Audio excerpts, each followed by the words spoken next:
Hai semuanya, apa kabar? Semoga baik-baik saja ya. Hari ini saya akan membuat video mengenai perlawanan rakyat Indonesia terhadap penjajah bangsa Barat. Di sini saya akan mengambil 5 tema dari 16 judul yang sudah ditentukan. Mari kita simak videonya. Yang pertama, Perang Padri. Perang Padri diawali dengan konflik antar kaum Padri dengan kaum adat terkait pemurnian agama Islam di Sumatera Barat. Kaum adat masih sering melakukan kebiasaan yang bertentangan dengan Islam, seperti berjudi dan mabuk-mabukan. Kaum Padri yang terdiri dari para ulama menasihati kaum adat untuk menghentikan kebiasaan tersebut. Namun, kaum adat menolaknya, sehingga terjadi perang yang berlangsung tahun 1803 sampai 1821. Perang diakhiri dengan kekalahan kaum adat. Kondisi tersebut lalu dimanfaatkan Belanda untuk bekerja sama dengan kaum adat guna melawan kaum Padri. Belanda memang bertujuan untuk menguasai wilayah Sumatera Barat.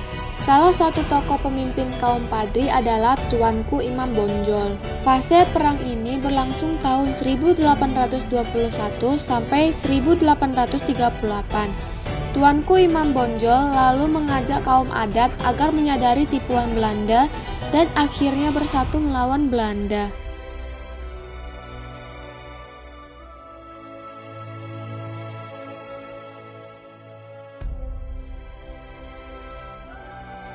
Perang diakhiri dengan kekalahan di pihak Padri dan adat karena militer Belanda yang cukup kuat.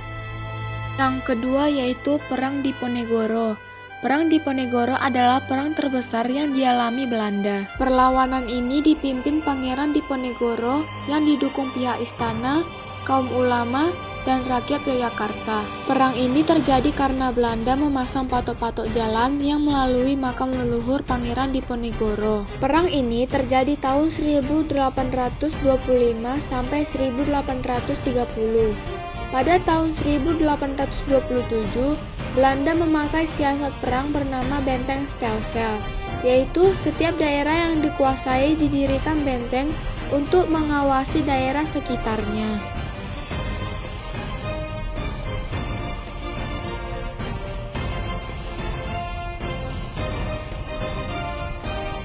Antara satu benteng dan benteng lainnya dihubungkan pasukan gerak cepat, sehingga ruang gerak pasukan Diponegoro dipersempit.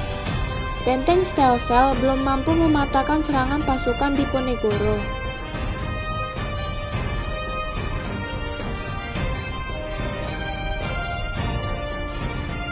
Belanda akhirnya menggunakan tipu muslihat dengan cara mengajak berunding Pangeran Diponegoro, padahal sebenarnya itu berupa penangkapan. Setelah penangkapan, gerak pasukan Diponegoro mulai melemah.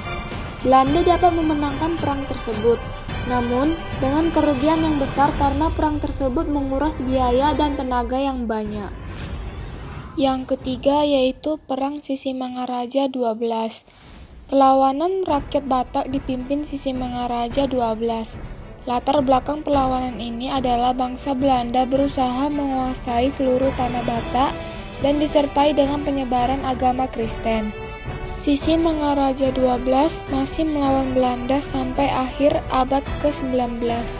Namun, gerak pasukan Sisingamangaraja 12 semakin menyempit. Pada akhirnya, Sisingamangaraja 12 wafat ditembak Serdadu Marsose dan Belanda menguasai tanah Batak. Yang keempat yaitu perlawanan rakyat Minahasa terhadap Spanyol. Tidak hanya bangsa Portugis yang ingin menguasai rempah-rempah sekaligus tanahnya, namun bangsa Spanyol juga sama pula keinginannya terhadap Indonesia. Spanyol ingin melakukan hak monopolinya di Kepulauan Minahasa, dan hal ini tentunya memati kemarahan penguasa Minahasa dan rakyatnya, sehingga perang pun melawan dominasi asing pun tak terelakkan. Perang ini terjadi tahun 1644, sampai perang disebabkan oleh ketidaksenangan anak suku Tombatu terhadap usaha monopoli perdagangan beras yang dilakukan Spanyol dan kesengsaraan rakyat akibat ketamakan orang-orang Spanyol.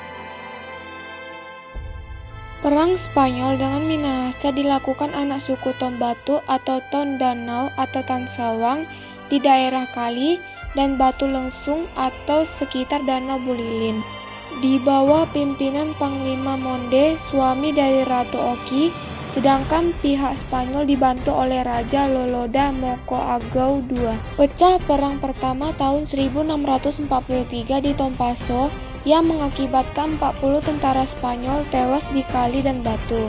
Sedangkan pihak Minahasa, Panglima Monde berserta 9 tentara gugur. Namun demikian, pasukan Spanyol dapat dikejar dan berkat bantuan Residen VOC, Herman Jans Steikuler berhasil diadakan kesepakatan damai pada 21 September. Pada kesempatan tersebut, dinyatakan bahwa pasukan Minahasa menguasai Tompaso Baru, Rumoong Bawah, dan Kawangkoan Bawah, sebelum akhirnya menjadi daerah otonom. Yang kelima yaitu Perang Banjarmasin. Perang ini dilatar belakangi oleh Belanda yang ingin menguasai kekayaan alam Banjar serta keikut campuran Belanda dalam urusan kesultanan. Akibatnya, rakyat yang dipimpin Pangeran Hidayatullah dan Pangeran Antasari melakukan perlawanan terhadap Belanda sekitar tahun 1859. Serangkaian pertempuran terus terjadi hingga Belanda menambahkan kekuatan militernya.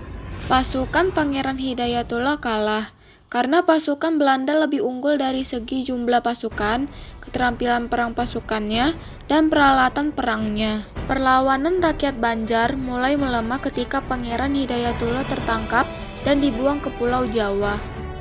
Sementara itu, Pangeran Antasari masih melakukan perlawanan secara gerilya hingga ia wafat. Oke, sekian dari video saya. Saya ucapkan terima kasih.